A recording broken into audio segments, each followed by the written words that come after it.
राधे राधे दोस्तों, भक्ति सागर सोनी का चैनल में आप सबका स्वागत है, जिसमें आज हम आपको सुनाने जा रहे हैं वट सावित्री व्रत कथा। आप सबको पता ही होगा वट सावित्री का व्रत, जो कि 19 मई 2023 मतलब कि आज शुक्रवार के दिन मनाया जा रहा है। वट सावित्री व्रत का जो व्रत होता है, ये ज्येष्ठ माह की अमावस के दिन मनाया जाता है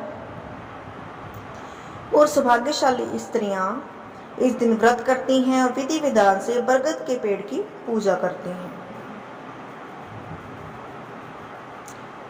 इस दिन सुहागिनें अपने पति की लंबी आयु के लिए व्रत रखती हैं। ये व्रत सावित्री को समर्पित किया जाता है।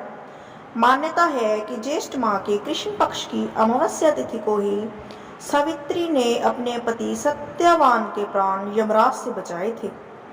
तभी से इस दिन वट सावित्री व्रत रखा जाता है। इस दिन व्रत करने से अखंड सौभाग्य की प्राप्ति होती है।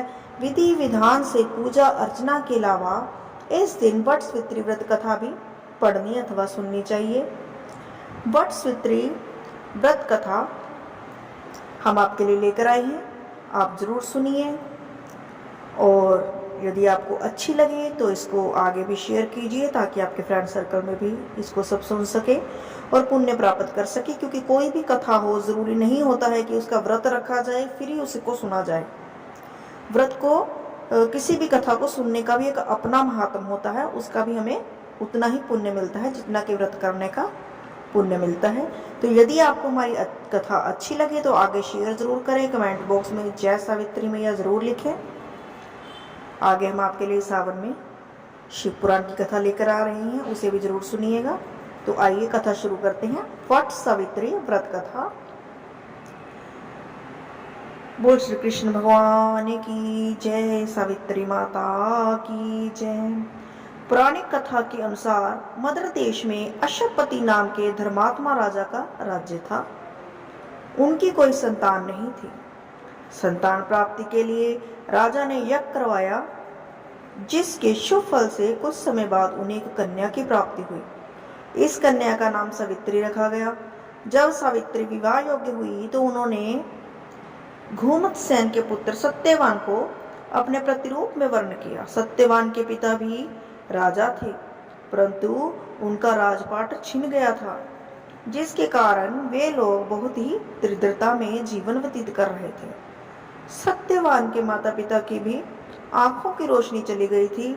सत्यवान जंगल से लकड़ी काट कर लाते और उन्हें बेचकर जैसे तैसे अपना गुजर बसर कर रहे थे। जब सावित्री और सत्यवान के विवाह की बात चली, तब नारद मुनि ने सावित्री के पिता राजा अशोकपति को बताया कि सत्यवान अल्पायु है और विवाह के 1 वर्ष पश्चात ही उनकी मृत्यु हो जाएगी। जिसके बाद सावित्री के पिता ने उन्हें समझाने के बहुत प्रयास किए, परंतु सावित्री यह सब जानने के बाद भी अपने निर्णय पर अडिग रही। अतः सावित्री और सत्यवान का विवाह हो गया। इसके बाद सावित्री सास ससुर और पति की सेवा में लग गई। समय बीतता गया और वह दिन भी आ गया जो नारद मुनि ने सत्यवान की मृत्यु के लिए बताया था। उस दिन सावित्री भी सत्यवान के साथ वन को गई। वन में सत्यवान लकड़ी काटने के लिए जैसे ही पेड़ पर चढ़ने लगा, उसके सिर में असहनीय पीड़ा होने लगी। कुछ वह सावित्री की गोद में सिर रखकर कुछ समय के लिए वह लेट गया। कुछ ही समय में उनके समक्ष अनेक दूतों के साथ स्वयं यमराज खड़े हुए थे। यमराज सत्यवान की आत्मा को लेकर दक्षिण दिशा की ओर चलने लगे। पतिव्रता सावित्री भी उनके पीछे चलने लगी। आगे जाकर यमराज ने सावित्री से कहा, हे पतिव्रता नारी, जहाँ तक मनुष्य साथ दे सकता है तुमने अपने पति का साथ दे दिया, अब तुम घर लौट जाओ। इस पर सावित्री ने कहा, जहाँ तक मेरे पति जाएंगे वहां तक मुझे जाना चाहिए, यही सनातन सत्य है। यमराज सावित्री की वाणी सुनकर प्रसन्न हुए और उनसे 3 वर मांगने को कहा। सावित्री ने कहा, मेरे सास ससुर अंधे हैं और उन्हें नेत्र ज्योति दें। यमराज ने तथास्तु कहकर उसे लौट जाने को कहा और आगे बढ़ने लगे, किंतु सावित्री यम के पीछे ही चलती रही। यमराज ने प्रसन्न होकर पुनः वर मांगने को कहा। सावित्री ने वर मांगा, मेरे ससुर का खोया हुआ राज्य उन्हें मिल जाए। इसके बाद सावित्री ने यमदेव से वर मांगा कि मैं सत्यवान के 100 पुत्रों की मां बनना चाहती हूँ। कृपा कर आप मुझे यह वरदान दें। सावित्री की पति भक्ति से प्रसन्न हो सावित्री से तथास्तु कह। जिसके बाद सावित्री ने कहा कि मेरे पति के प्राण तो आप लेकर जा रहे हैं प्रभु, तो आपके पुत्र प्राप्ति का वरदान कैसे पूर्ण होगा। तब यमराज ने अंतिम वरदान को देते हुए सत्यवान की जीवात्मा को पास से मुक्त कर दिया। सावित्री पुनः उसी वटवृक्ष के नीचे लौटी तो उन्होंने पाया कि वटवृक्ष के नीचे पड़े सत्यवान के मृत शरीर में जीव का संचार हो रहा है। कुछ देर में सत्यवान उठकर बैठ गए। उधर सत्यवान के माता पिता की आंखें भी ठीक हो गई और उनका खोया हुआ राज्य भी उनको वापस मिल गया। तो बोलो सावित्री माता की जय।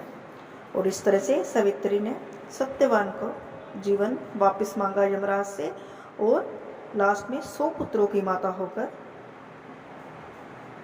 चिरंजीव 100 पुत्र उनको प्राप्त हुए, उनका राज्य उनको प्राप्त हुआ।